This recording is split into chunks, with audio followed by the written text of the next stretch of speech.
enters Galitaia. Yeehaw!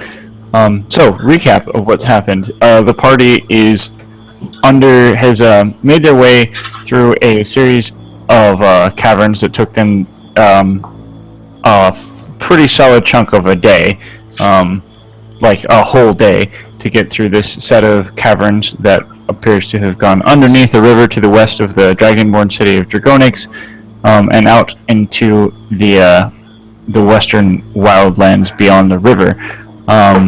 They encountered several things in these tunnels, including a gelatinous cube and some toads and the like, and managed to make their way through it without too much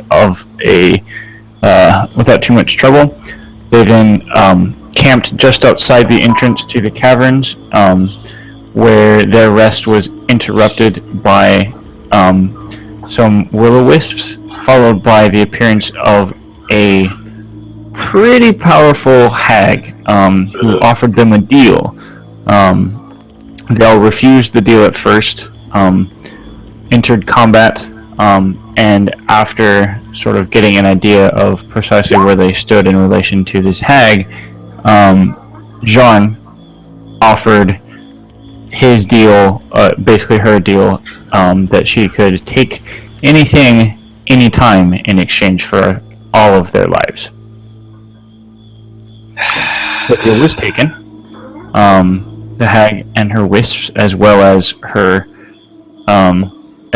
a monster that she seemed to have summoned or otherwise made appear in the ground, all disappeared at that point, and the party eventually made their way back to bed. Before that happened, of course, there was some discussion between the party of perhaps some personal feelings and the like. Discussion of some player backstory, even. It was interesting. Feelsy episode all around. And now the party comes to a bit late in the morning after sleeping a little bit to recover from their fight with Auntie the Hag, and finds themselves refreshed, more or less, given the events of last night. There are no roosters in the swamp. There are no roosters in the swamp. And ready to go for the day. So as you guys wake up, in the morning light, you can see pretty much the same thing you were able to see by your torchlight last night. You are standing in front of a small sort of cliff, sort of hillside, basically rocky hillside with a cave mouth in it where you exited from.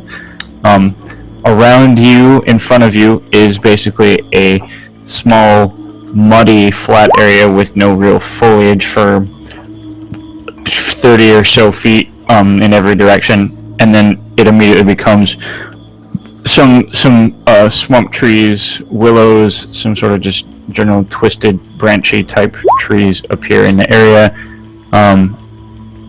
that slowly seem to thicken as you look out into the swamp.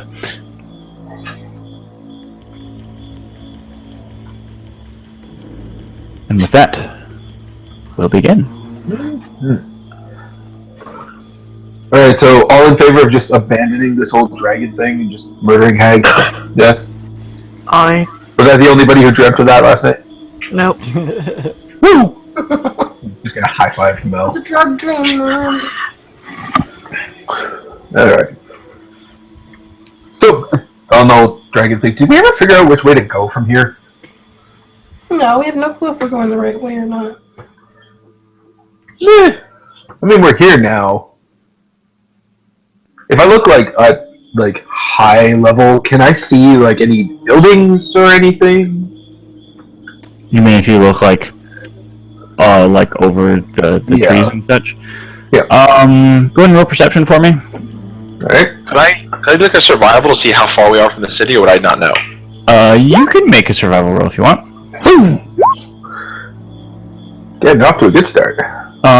Jean, you think you're probably...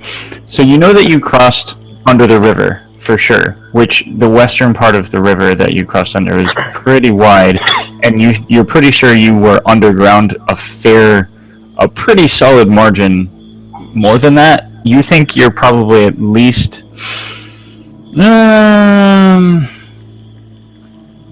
6 or 7 miles from the city by the crow flies. Okay.